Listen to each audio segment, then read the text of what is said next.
Naisip nyo ba mga ka-farmers, yung mga dating effective na insecticides, biglang hindi na tinatablan ang mga insekto? Ano kaya ang dahilan nito? At kahit ilang beses na nating in-spray, parang baliwala lang.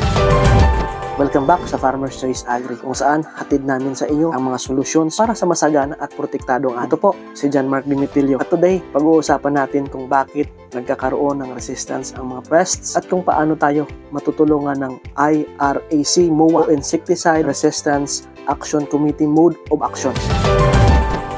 Ka-farmers, alam nyo ba na ang mga peste ay matalino rin? Pag patuloy tayong gumagamit ng parehong insecticide, nasasanay sila. Ibig sabihin, over time, nagkakaroon sila ng immunity o resistance sa chemical na ginagamit natin. Yung dati nating panlaban sa kanila na sobrang effective, bigla na lang hindi umepekto. Parang hindi na sila natitinag kahit ilang beses tayong mag-spray. Pero huwag mag-alala dahil may solusyon dito. Ang paggamit ng tamang MOA o Mode of Action. Ang MOA ay isang paraan para i-classify ang insecticide based sa kanilang paraan ng pag-atake ng mga peste. Halimbawa, may insecticides na tumatarget sa nervous system ng insekto, habang ang iba naman ay sumisira sa kakayahan ng insekto na magparami. Ibig sabihin, iba-iba ang paraan kung paano pinapatay ng mga chemical ang mga peste. At dito pumapasok ang IRAC MOA o Insecticide Resistance Action Committee Mode of Action na nagko-categorize ng insecticide ayon sa mode of action nila.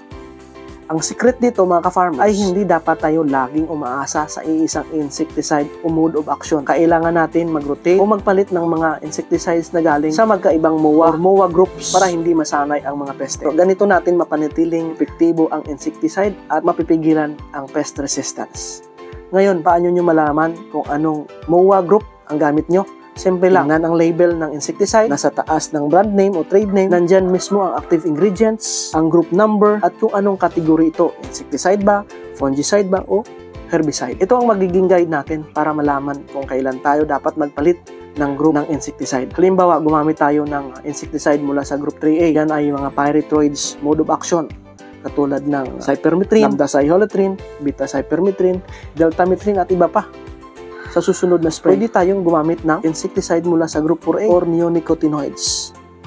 Bakit importante ito? Kapag iba-ibang grupo ng mode of action ang ginagamit natin, nababawasan ang chance na mag-develop ng resistance ang mga peste. Ganito natin masisiguro na hindi sila magiging immune sa ating mga proteksyon. At mga ka-farmers, mahalaga din na hindi tayo nagko-combine ng iisang insecticides na galing sa parehong grupo ng MOA. For example, kinumbine natin yung cypermethrin at saka lambda-cyhalothrin na kung titingnan natin sa label ng insecticides ay parehong mode of action, belong sila sa group 3A. For example, nagka-combine tayo ng cypermethrin na may brand na Magnum at kinumbay natin sa lambda-cyhalothrin na may brand name na Defender. So magkapareho lang po mga ka-farmers. Dapat naintindihan natin ang kanilang mga mode of action para makapili ng tamang kombinasyon ng insecticide. Ito rin ang dahilan kung bakit may mga produkto na nagkukumbay na sa iisang bote. Ito ay para masiguro na may iba't ibang mode of action ang ginagamit natin sa ating mga tanim.